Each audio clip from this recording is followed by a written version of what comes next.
Good afternoon सभी को। और हम लोग चलिए चलते हैं, विलम्ब से नेटवर्क इशू होने के कारण विलम्ब से हम लोग इसको स्टार्ट कर रहे हैं, लेकिन आप लोग एक्टिवली इसमें पार्टिसिपेट कीजिए, ज़्यादा से ज़्यादा समय पर आइए और क्वेश्चन वगैरह जो भी है ज़्यादा कीजिए। तो हम लोग chapter 4 assessment with ID intellectual disability के बारे में हम लोग पढ़ेंगे। तो हम लोग diploma in special education first year के हम लोग पेपर 2 कैरेक्टरिस्टिक ऑफ डिसेबिलिटी, उसमें हम लोग अलग अलग जो डिसेबिलिटी को पढ़े। तो अभी तक हम लोगों ने अलग अलग 21 टाइप्स के डिसेबिलिटी को, कैरेक्टरिस्टिक को जाना है। इसके बाद हम ऑटिज्म स्पेक्ट्रम डिसऑर्डर के कैरेक्टरिस्टिक को, उसके और स्टूडेंट विथ ASD वाले को कैरेक्टरिस्टिक को जाना। अब intellectual and developmental intellectual disability के बारे में हम लोग अध्ययन करेंगे। तो ये पेपर 4 है। बौद्धिक दिव्यांग आईडी वाले छात्रों की अधिगम संबंधी उसकी सीखने की समस्याओं पर हम लोग चर्चा करेंगे। तो पहले हम लोग ये जानते हैं कि जो अधिगम संबंधी क्या क्या समस्याएं होती है बौद्धिक दिव्यांग बच्चों को। तो इस अध्याय में जैसे कि हम लोग ने इस किताब, आप लोग को जो क्लास लिया जा रहा है, तो ये किताब है फर्स्ट ईयर विकास अक्ता दिव्यांगता से ग्रस्त बच्चों की विशेषताएं, ठीक है। इस पर जो है हम लोग आगे जानने का प्रयास करेंगे। तो इसमें हम लोग क्या क्या जानेंगे उस पर हम लोग बौद्धिक दिव्यांगता की मूल अवधारणा, कारण, व्यापकता, सांस्कृतिक पहलू, ऐतिहासिक परिप्रेक्ष्य के साथ साथ इनकी संज्ञानात्मक क्षमताओं, सीखने के तरीके, आवश्यकताओं और ताकत की, उसका क्या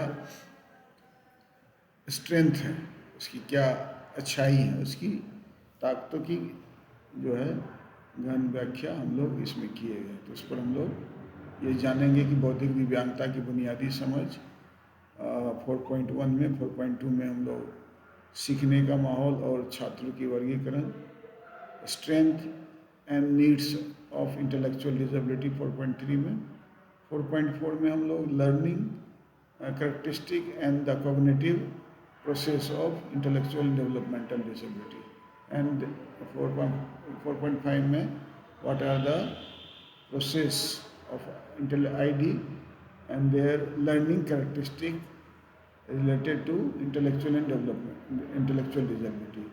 तो हम लोग इसको समझते हैं। हम लोग ये बौद्धिक दिव्यांगता की बुनियादी समझ हम लोग पहले भी पेपर 1 में हम लोग इसको परिभाषा को जानने का प्रयास किए थे। तो इस पर हम लोग फिर से थोड़ा सा एक बार इस पर एक अवलोकन कर लेते हैं। पूर्व औपनिवेशिक भारत में ऐतिहासिक रूप से अलग अलग समय में लगभग भारत में औपनिवेशिक शासन के आगमन, औपनिवेशिक जो बाहर के लोगों ने आकर उपनिवेश किया, यहाँ बस गए और हम लोग पर शासन किया, जिसमें मुस्लिम राजाओं का शासनकाल भी शामिल था। शासकों ने संरक्षक के रूप में उदाहरण दिया, दिव्यांग व्यक्तियों के भोजन, कपड़े, देखभाल के लिए दान गृहों की स्थापना की। स्थानीय निर्वाचित निकायों उस समय पंचायती व्यवस्था के माध्यम से अपने शासन के साथ समुदाय में सेवाओं के प्रावधान के लिए दिव्यांग व्यक्ति पर पर्याप्त डाटा एकत्रित किया। हालांकि यह दान के दर्शन पर आधारित था। भारत में औपनिवेशिक शासन की स्थापना के साथ पश्चिम से प्रभावित व्यक्तियों द्वारा प्राप्त देखभाल और प्रबंधन के प्रकार पर परिवर्तन ध्यान देने योग्य हो गया। तो किस तरह हम लोग पूर्व औपनिवेशिक काल से लेकर उपनिवेश का समय था, उस समय किस तरह दिव्यांग बच्चे को एक दान के दया के रूप में देखा जाता था। फिर स्वतंत्रता, प्री इंडिपेंडेंस, स्वतंत्रता पूर्व भारत में बदलती जीवन शैलियाँ हैं। शहरी जीवन के साथ दिव्यांग व्यक्तियों के प्रति दृष्टिकोण में भी बदलाव आया। प्रशासनिक अधिकारियों ने दिव्यांग व्यक्तियों के लिए औपचारिक शिक्षा प्रणाली प्रदान करने में रुचि दिखानी शुरू की, खासकर उन परिवारों के लिए जिन्होंने शहरों में निवास कर लिया था।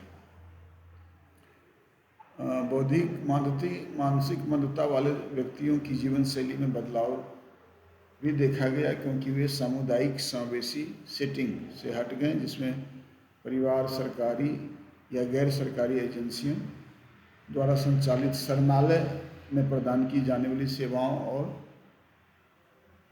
सेवा प्रदान करते थे, जिसे पागल खाना बोला जाता है। 1841 मद्रास पागल खाने में, जिनका नाम बदलकर मानसिक स्वास्थ्य संस्थान रखा गया, मानसिक बीमारी वाले व्यक्ति और मानसिक मंदता वाले लोगों को अलग अलग किया गया और उचित उपचार दिया गया। पहले दोनों को एक ही तरह का बौद्धिक दिव्यांगता और जो मेंटल इलनेस, मानसिक दिव्यांगता, दोनों को एक साथ रखा जाता था।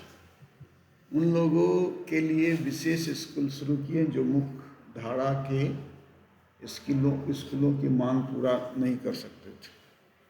फिर मानसिक मंदता वाले व्यक्तियों के लिए पहला आवासीय गृह मुंबई में स्थापित किया गया, है ना। फिर बॉम्बे एंड सोसाइटी मानखुर्द 1941, उसके बाद 1944 एक विशेष स्कूल की स्थापना की गई। इसका भारत के हिस्से में 11 अन्य केंद्र स्थापित किया गया।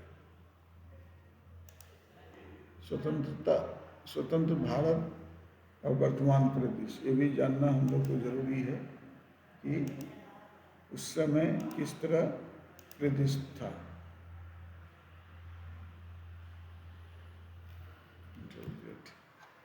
तो उसको हम लोग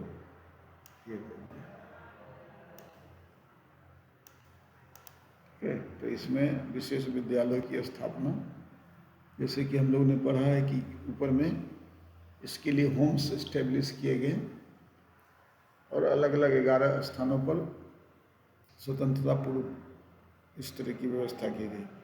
स्वतंत्र भारत के में क्या क्या हो रहा है उसके बारे में आइए हम लोग उसका विवेचन करते हैं।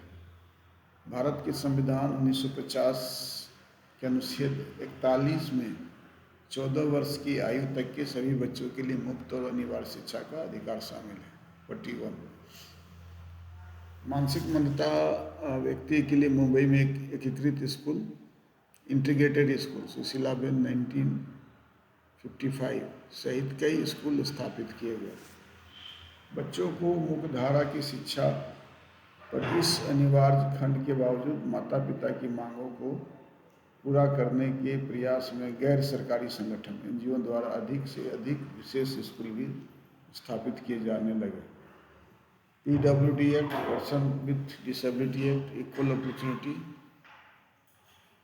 Full participation and protection of right अधिनियम 1995। मानसिक मंदता का अर्थ है किसी व्यक्ति के दिमाग के अवरुद्ध या पूर्ण विकास की स्थिति जो विशेष रूप से बुद्धि की उप समानता की विशेषता। ये PWD एक्ट 1995 में दिया, लेकिन RPWD एक्ट 2016 में बौद्धिक दिव्यांगता किसी व्यक्ति के दिमाग के अवरुद्ध या अपूर्ण विकास की स्थिति है, विशेष रूप से बुद्धि की उप समानता विशेषता, सब एवरेज इंटेलेक्चुअल एबिलिटी, नॉर्मल नहीं है उनका, ऐसा माना गया। और ये भी जाने गए DSM-5 diagnostic and statistical manuals on the mental disorder 5 में जो है बौद्धिक दिव्यांगताओं और न्यूरो डेवलपमेंटल विकारों के रूप में परिभाषित किया गया। तो ये भी जानना जरूरी है कि जो दुनिया में जो मेंटल डिसेबिलिटी से रिलेटेड डिजीज है वो DSM-1, DSM-2, DSM-3, DSM-4, DSM-5 अलग अलग समय में इसका नोमेनक्लेचर किया गया। तो DSM-5 का जो है मई 2013 अमेरिकन साइकेट्रिक एसोसिएशन द्वारा प्रकाशित किया गया था, उसमें और 1 दिसंबर 2012 को अनुमोदित किया गया था इसको। तो ये ध्यान रखना है, 2012 को 2013 में प्रकाशित किया गया। तो इसमें ये बताया गया कि बौद्धिक कामकाज में कमी, जो बौद्धिक दिव्यांग है उसके बौद्धिक कामकाज में कमी ओबियस है। तर्क, समस्या समाधान, योजना, अमूर्त, अमूर्त मतलब जो सोचा जा सकता है, जो उसको देखा नहीं जा सकता है ना, अमूर्त सोच, निर्णय, अकादमिक शिक्षा और अनुभव से सीखना, नैदानिक मूल्यांकन और व्यक्तिगत मानक आईक्यू परीक्षण द्वारा पुष्टि की गई बौद्धिक कामकाज की कमी। दूसरा है अनुकूली कामकाज में कमी, जो व्यक्ति की स्वतंत्रता और उसकी सामाजिक जिम्मेदारी को पूरा करने की क्षमता के लिए विकासात्मक और सामाजिक सांस्कृतिक मानकों के अनुरूप होने में महत्वपूर्ण बाधा रहती है। वो सीखने में, उनको अडेप्ट करने में बाधा आती है।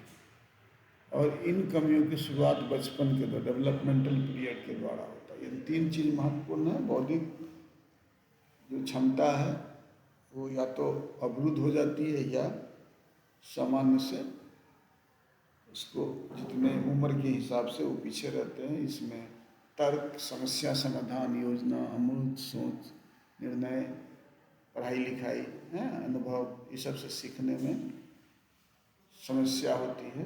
दूसरा है कि जो एडेप्टिव बिहेवियर, जो हम लोग देख कर सीखते हैं, सामाजिकरण, अपनी समस्याओं को समाधान, अपनी स्वतंत्र व्यक्ति की स्वतंत्रता, इंडिपेंडेंट तरीके से अपने काम को करना, ये सब हम लोग खुद समान व्यक्ति विकासात्मक और सामाजिक संस्कृति मानकों के अनुरूप होता है, लेकिन इन बच्चों के पीछे रहता है। और तीसरा है कि ये जो इंटेलेक्चुअल डिसेबिलिटी या जो है बौद्धिक बाधा जो है बचपन के दौरान होती है, डेवलपमेंटल पीरियड। डेवलपमेंटल पीरियड होती है माँ के गर्भ से लेकर 18 वर्ष तक की आयु तक। तो बौद्धिक, इस प्रकार हम लोग देखते हैं कि बौद्धिक दिव्यांगता का परिभाषा इस प्रकार हम लोग खुद अपने विषय बना कर लिख सकते हैं। बौद्धिक दिव्यांगता एक ऐसी दिव्यांगता है जो बौद्धिक कार्य प्रणाली और अनुकूली व्यवहार दोनों में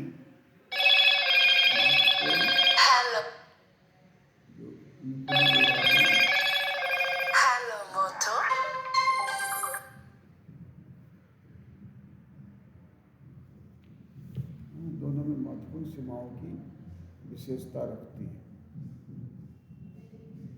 और जो कई रोजमर्रा के सामाजिक और व्यवहारिक कौशलों को जो है कवर करती है।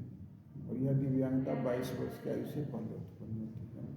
अगर बौद्धिक दिव्यांगता को परिभाषा देना रहे तो हम लोग इसको लिख सकते हैं कि बौद्धिक दिव्यांगता एक ऐसी दिव्यांगता है जो बौद्धिक कार्य प्रणाली, सोचने, समझने, तर्क करने,